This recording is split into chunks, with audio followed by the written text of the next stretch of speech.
The Story Vault presents Valkyrie Chronicles, the Iron Tempest.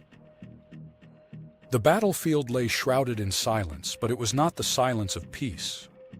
Bodies of fallen warriors lay scattered across the earth, each man a testament to the brutal clash that had taken place beneath the clouded sky.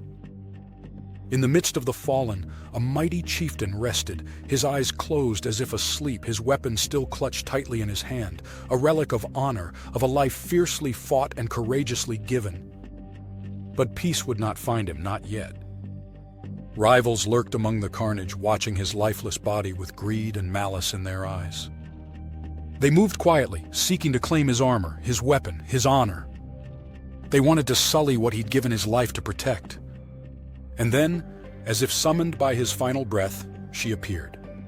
A powerful, ethereal hum fills the air, growing stronger, like the approach of a storm. A figure materializes amid the mist, footsteps confident and measured.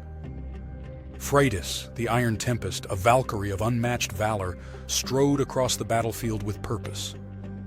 Her form was both graceful and terrifying, clad in dark armor etched with ancient runes that shimmered with an inner light, each rune a tribute to the gods who bestowed her power. In her hand she held a sword as gleaming and fierce as lightning itself. Freydis, voice steady, powerful. This warrior belongs to Valhalla. No mortal hand shall lay claim to what Odin has already marked. Sound effect.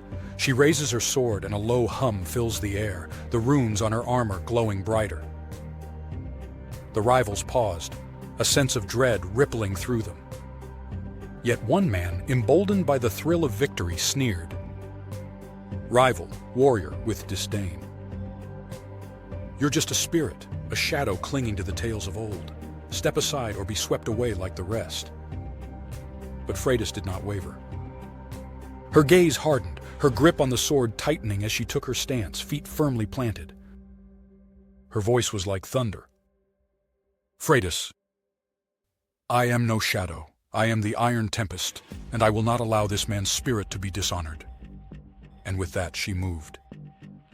A sudden rush of wind and the clash of metal as Freydis launches into combat, her sword meeting the blade of the first warrior. Her strikes were swift and unyielding, each blow a calculated symphony of death. The runes on her armor glowed with divine fury as she fought, each strike channeling the strength of 100 storms. Her blade carved through the battlefield with relentless precision, a blur of gleaming metal and glistening blood. One by one, the rival warriors fell back, stumbling, clutching at wounds they couldn't comprehend. Freydis was no mortal foe. She was a force of nature, as unstoppable as the tempest, as unforgiving as the frozen mountains. Rival warrior, gasping, wounded. Who? What are you? Freydis, voice like steel. I am the guide of fallen souls, the protector of the honored dead, and you are unworthy. Another rival, desperate, lunged at her with all his might, his blade aimed for her heart. But Freydis was faster, sidestepping his thrust with effortless grace. She spun, her sword tracing an arc of light as it struck him down, her movements fierce and fluid, like the storm that gave her name. Sword cutting through the air, clash of metal, a final heavy thud as the rival falls. As the last of them fell, silence reclaimed the battlefield. Freydis lowered her sword, her gaze softening as she turned to the fallen chieftain. His face bore the marks of his final battle, yet his expression was one of peace. She knelt beside him, her hand reaching out to gently close his eyes. Soft, respectful silence, the sound of wind fading to a gentle breeze. Freydis, softly, almost reverently. Rest now, brave one.